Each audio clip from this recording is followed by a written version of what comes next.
I want to start today by putting you in a very specific headspace. Think about a leader in your community, Oh. someone that everyone respects. You know, the golden boy. Right, the person who just has it all together. Exactly.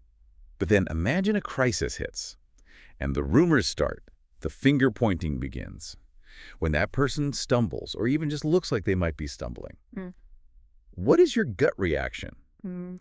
Do you rush in to help them up, or do you stand back and kind of analyze the fall? If we are being honest, we usually pull out the popcorn. Or worse, the gavel. Yeah.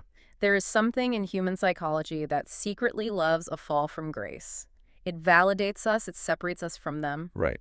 It feels a lot safer to be the judge than the accused. And that brings us to the core tension we are unpacking in today's deep dive. It is a metaphor from the theologian John Wesley that frames this perfectly.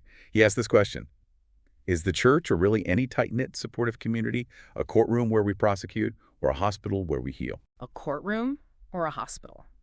The difference there is profound. In a courtroom, the goal is to determine guilt and assign punishment. It is all about protecting the system from the individual. Right. But in a hospital, the goal is restoration. It is about saving the individual even if they are sick or broken or contagious. And we have a really fascinating stack of research today centered around a sermon by Phillip Gibson. It is titled Restored, Renewed, and Ready to Do Good.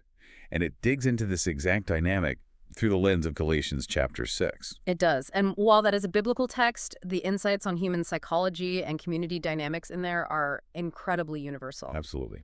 So our mission for this deep dive is to extract actionable steps.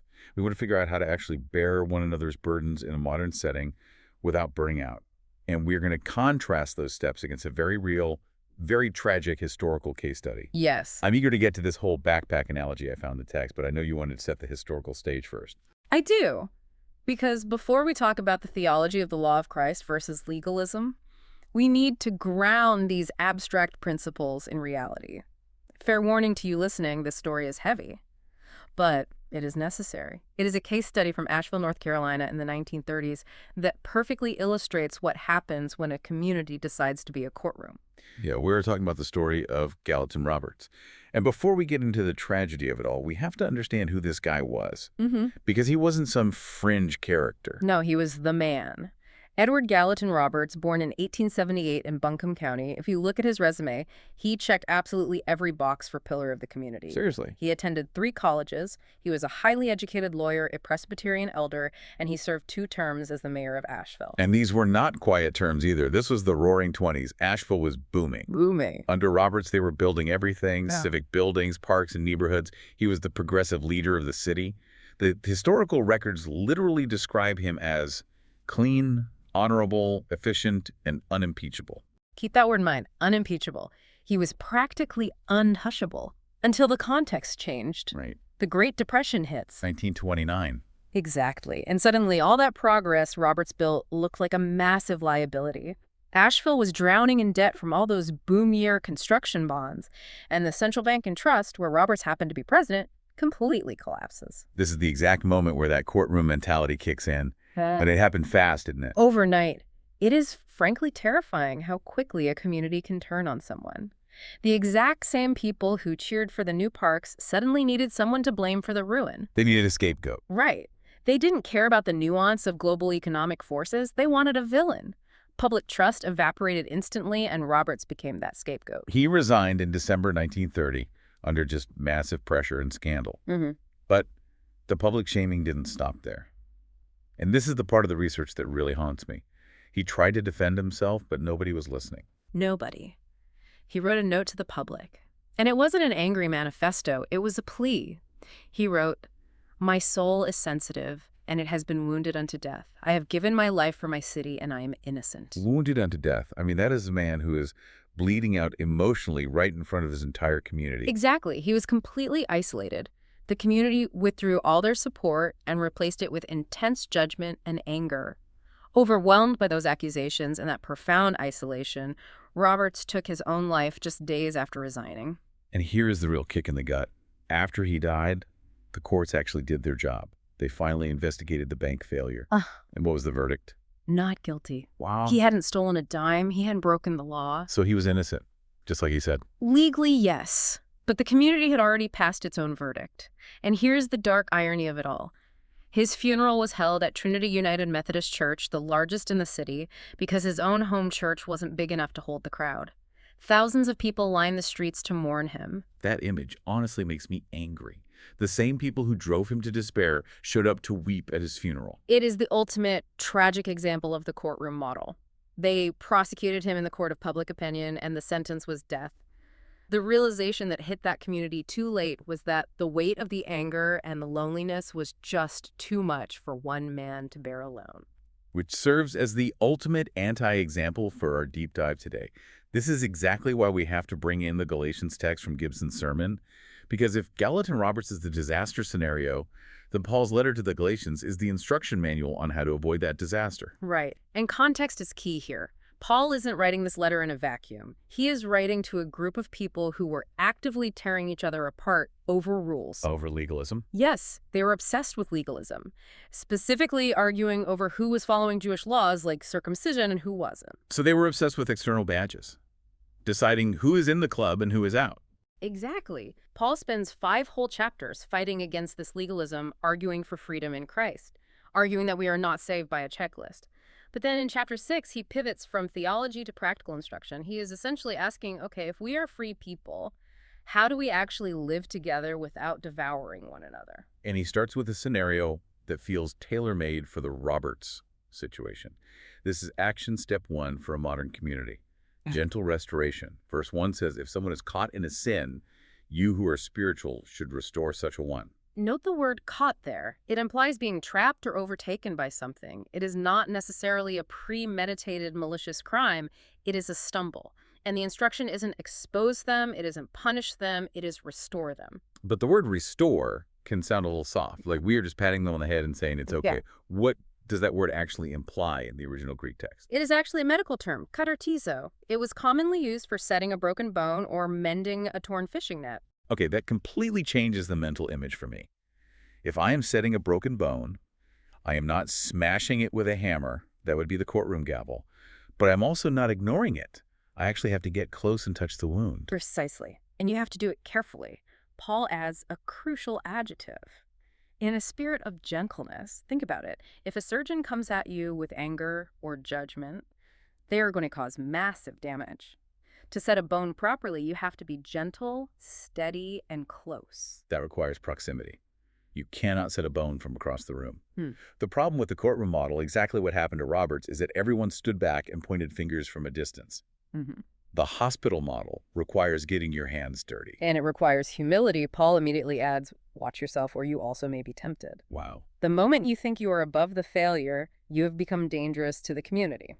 The people of Asheville thought they were righteous judges. They didn't see that they were just an angry mob. That brings up Wesley's concept, right? John Wesley called this watching over one another in love, not watching over one another in suspicion.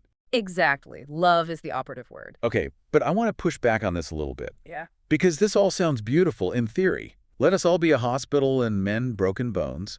But in practice, it is exhausting.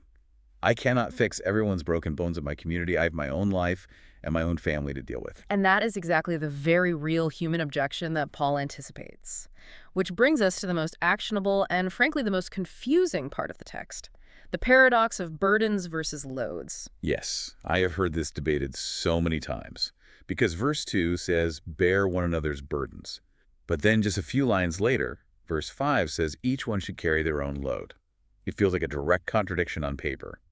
Help everyone versus help yourself. It absolutely looks that way in English. But the source material points out that in the implied Greek context, these are two completely different words describing two very distinct types of weight. So let us break those down. What is the burden in verse 2? The Greek word there is baros. It refers to a crushing weight.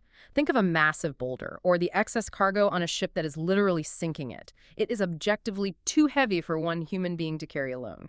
Okay, so translating that to the real world, this is a major crisis. A sudden death in the family. Yeah. A terminal diagnosis. Deep trauma. Or, in Gallatin Roberts' case, the economic collapse of an entire city being placed on his shoulders. Yes. When a virus falls on someone, they will be crushed if they are left alone. It is just simple physics. The command here is absolute. We must help carry these boulders. We cannot walk past someone pinned under a crushing weight. Got it. Boulder equals crisis. We step in. That is the hospital acting like a hospital. Now, what is the load in verse 5? The word there is fortune. It was used in that era to describe a soldier's marching kit or a backpack. It is the daily supplies like food, water, and bedding that every single soldier was expected to carry for themselves. So this is just the normal stuff of life. Right. This is your personal responsibility, your daily choices, your own faith, your attitude. You cannot ask someone else to carry your backpack for you. That is your job. This distinction is huge for anyone trying to build a supportive community without burning out. Action step 2 is knowing the difference, diagnosing the weight. Because I think a lot of really well-meaning people burn out because they're running around trying to carry everyone else's backpack. Absolutely. We usually call that enabling today. If I carry your backpack for you, I am actually weakening you over time. I am robbing you of your autonomy. But on the flip side, if I refuse to help you with a boulder, I am being incredibly cruel. So the actionable step for us today isn't just be nice to everyone all the time. It is diagnose the weight. Correct. When you see someone struggling in your church or your community, you have to stop and ask, is this a backpack or is this a boulder? If a friend is constantly complaining about their job but refuses to ever apply for new ones, that is a backpack. Right. You can encourage them, but you cannot carry it for them. But if that same friend's spouse suddenly passes away and they physically cannot function, that is a boulder. Exactly. And that is where the community must step in and lift. John Wesley had a great phrase for this synthesis. He called it grace-empowered effort. God gives us the strength for the daily load. The effort is ours. But for the burdens, the crushing weights, he calls the community to step in. I love that. Grace-empowered effort.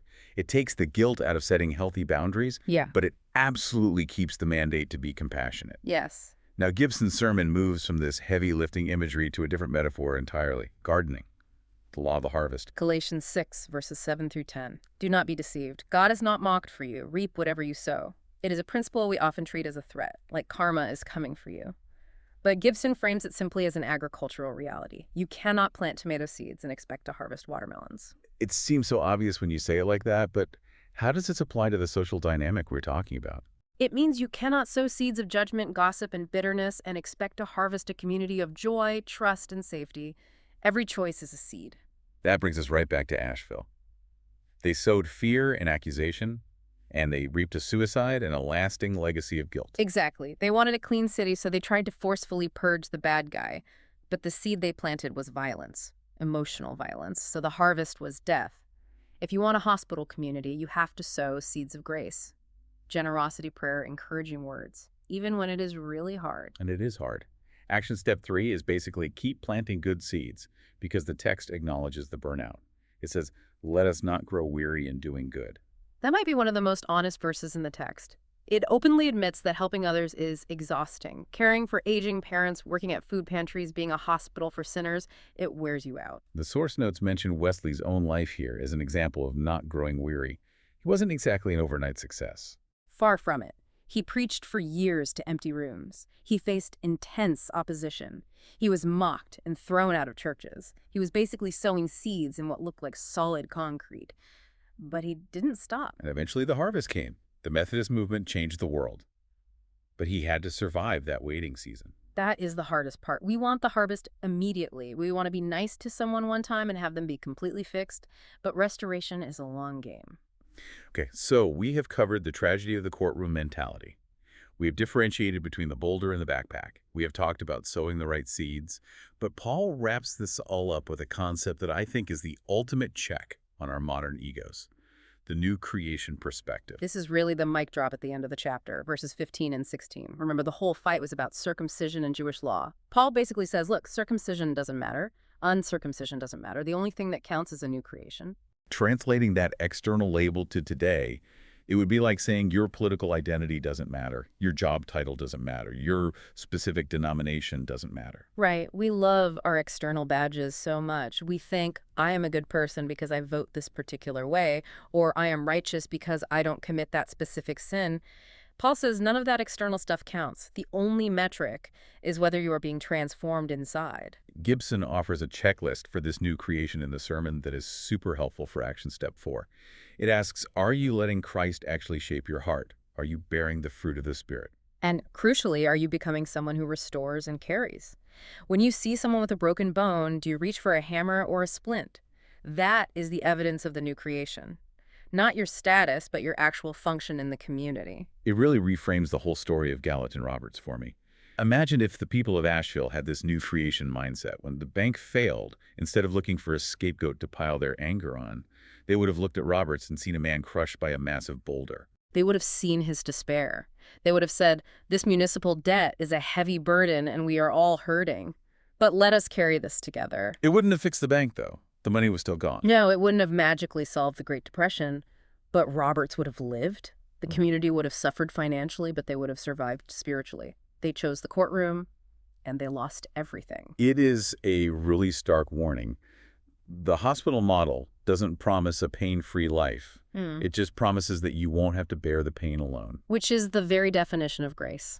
So as we wrap up this deep dive, I want to leave you with a final provocative thought. We have been talking a lot about history, but this dynamic is happening right now. In your office, in your family group chat, on your social media feed. There is very likely someone in your orbit right now who is messed up, or who is just really struggling. And your instinct, because it is human nature, is to grab the gavel. To sit back and decide if they are guilty or innocent, worthy or unworthy of help. The challenge today is to drop the gavel. Look closer at their situation. Is that a backpack they need to carry themselves? Okay, encourage them to carry it. But is it a boulder? Is it crushing them? Gallatin Roberts died, pleading that he was innocent. But think about this. Even if he had been guilty, did he deserve to be crushed by a community he loved? If you dropped the gavel right now for someone in your life and picked up their burden instead, how would that change the harvest, not just for them, but for you? It changes everything. It turns a tragedy into a testimony. Be a hospital, not a courtroom. Thanks for taking this deep dive with us today. See you next time.